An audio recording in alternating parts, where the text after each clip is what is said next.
Hi, this is Brad with Weight Loss Walkthrough, where I'm sharing my weight loss journey to help you with your.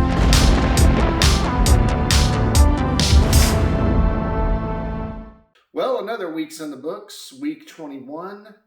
I tried a new strategy this week with getting my steps in. Instead of trying to get them in all at once, I spread it more throughout the day, most days, trying to get 1,000 steps an hour in during most of the week.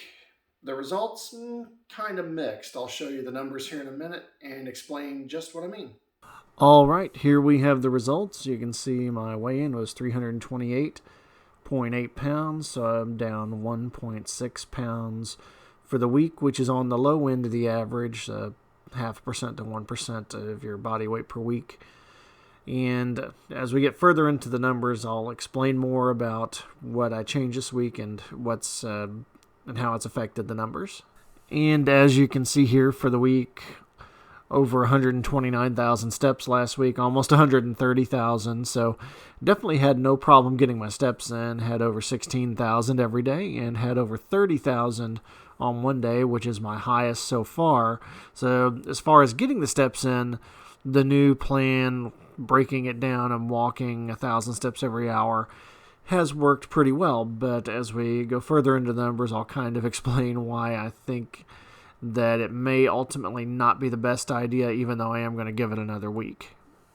As you look at the amount of minutes I had in the fat burning zone, you can see down at the bottom of the screen, last week was 309 minutes. This week was 153, so a huge difference in the amount of fat burn zone minutes that I had. And of those 153, 68 were on Wednesday when I got the 30,000 steps in. So with breaking the steps down, doing them in smaller chunks, it just isn't getting the heart rate up the way that I was when I was doing big chunks, 5,000, 10,000 steps at a time to get my numbers in. So that's one of the things I think that has contributed, or the primary thing I think that has contributed to the lower than expected results this week. It's just with taking the steps, breaking into smaller chunks, I'm just not getting my heart rate up enough to stay in the fat burn zone.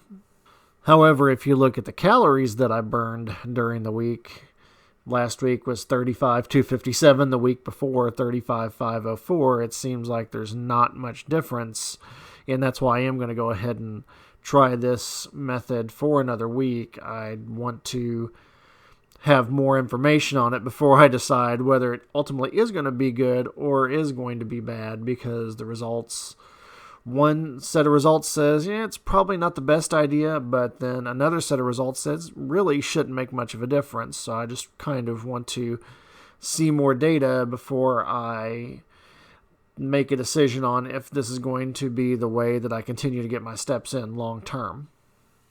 And with all the steps I got this week, I also set a new high for mileage. I broke the 60-mile mark for a week for the first time, hitting 61 miles. So that was a personal best. But again, the numbers, it's just part of the mixed bag of numbers that I got this week. So I am not quite sure what to make of everything. And that's why, again, I want to do at least one more week doing it this way, just to have a better understanding of how this affects me over a longer period of time.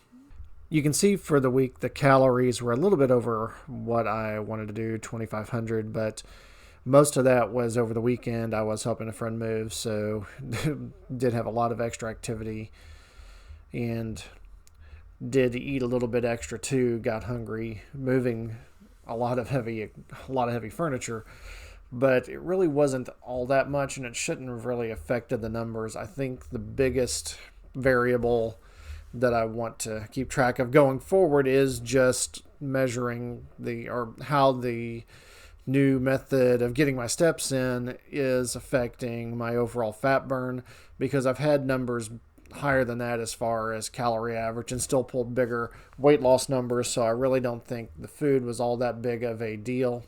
I just want to make sure that going forward I do get my heart rate up enough to stay in a fat burning zone so I can get back to where I was as far as my weight loss being 3-4 pounds a week or more. That's it for this week's recap video. Don't forget to help the channel out by giving the video a like, and then subscribe and hit the bell icon to make sure you don't miss any future videos. Well, I will see you on Wednesday with the new video. Until then, take care.